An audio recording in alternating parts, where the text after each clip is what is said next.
now. You like that? Yeah, that's a good spot. Now, let me say one thing. Not everyone ought to like that spot. It's controversial. It presents one viewpoint.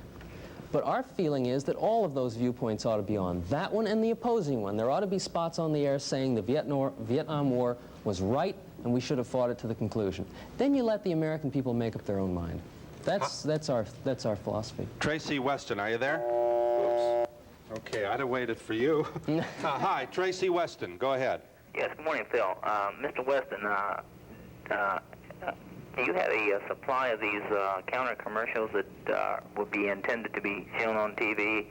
Because I believe that most of the public that sees these commercials believe that, well, you know, I've seen this on TV, this is good, that's right. The best, and...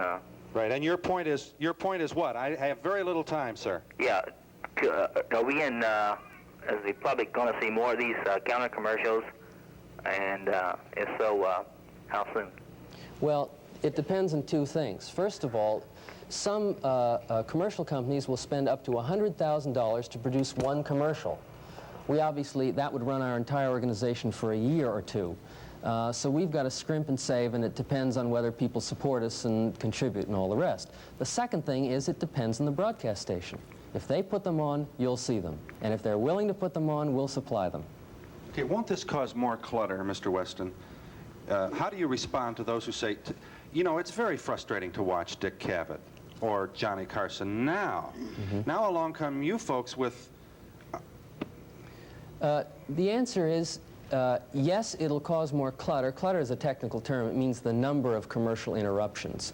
A number of years ago, most commercials were 60 seconds. Then the advertising industry decided it wanted to get double its money's worth, and they reduced the number down to 30 seconds, doubling the number of commercials on the air. And now you see 10-second commercials. So a lot of the clutter has been created, in effect, by the advertising industry. They've doubled and tripled the number of spots you're seeing. By putting these on the air, yeah, it might increase a little clutter, and it seems to me it's worth it. Wouldn't it, in the end, create less clutter because after a while the commercials would be truthful? Like, just for a small example, the dishwashing liquids. I don't want a dishwashing liquid that makes my hands soft. I want one that gets my dishes clean. Yeah. They have hand lotions to get my hands soft. But now, see, the advertising agency is saying that that about the only thing you could say is that. Let's see. You could say Joy cleans dishes. Now, if you said anything more than that, that it creates soft hands, that it smells nice, if you said anything more than that, the concern would be that along come these folks and start challenging you and putting on 30-second anti-soap spots following the spot that you paid for, and they're probably going to get theirs free. Now, that's the first argument. And beyond that, they're afraid that because of this threat, that about the only thing they'd be able to do in these spots is say, put Joy in your dishwater. No, but... And then you have an ineffective commercial. But eventually, wouldn't it make the companies make their product worthwhile and maybe even bring the price down to what it's really worth? You see, you're right. What Phil is arguing, I don't know that you believe it or not, but what he's arguing is the only way you can make a good commercial and keep lots of them on the air is not really to tell the truth. No. That's what you're saying. I didn't say that. You said no, wait a minute. I don't deserve that. I'm saying that the concern on the part of agencies threatened by counter commercials drawn up by attorneys and non-chemists and people who don't know anything about the soap industry. We have lots of chemists. Okay.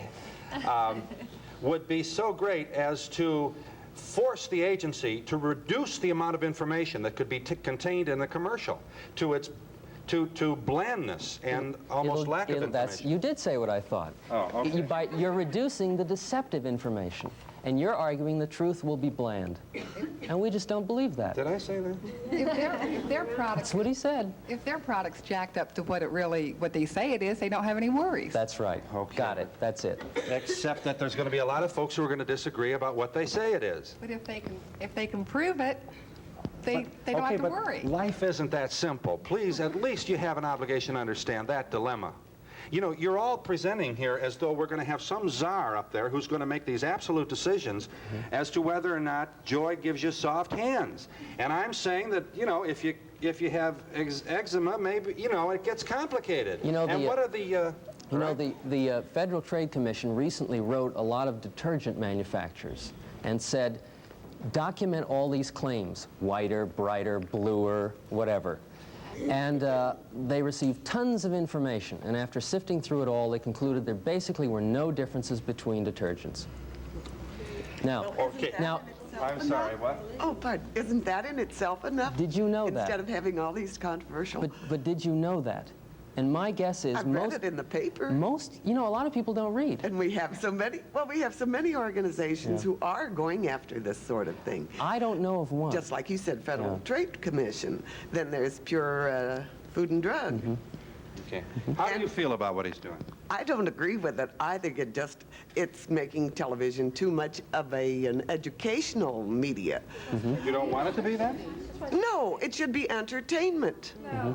Along with a certain amount. Now, these spot announcements, yes, I believe in those. Okay. And I think we have quite a few that are very good. But it seems to me it'll just be a commercial and then a rebuttal until people won't accept it. They That's a won't good accept argument. either. I will say, that is a good argument. Let me just, I know they want me to break. I have You an want answer, to talk but- to her? I just think really she is wrong to a certain extent because you take medical center, all of your different shows are teaching you things that how else would you know these different things? So the industry is being Your instructed. talk shows, my gosh, we wouldn't had Bess Myerson on or him on or anyone else. Incidentally, speaking of you, I mean, are some of your best friends broadcasters, or, you know, seriously, I've got to break here, but what is your relationship, if any? I mean, do they ever take you to lunch, or? I've never been taken to lunch by a broadcaster. I will admit that. We're very friendly towards them. We'd like them to help us out, but we've run into a closed-door policy. How do you mean? Frankly. Well, we just don't get in to talk to them. They'd spend a long time not answering our letters, and when they do answer, they say no. Are you on television a lot? Very seldom. They're afraid of us. I think they're afraid of us. You have not been on any other, you've been on shows. This is basically the first talk show I've ever been on. We've been in business for 2 years.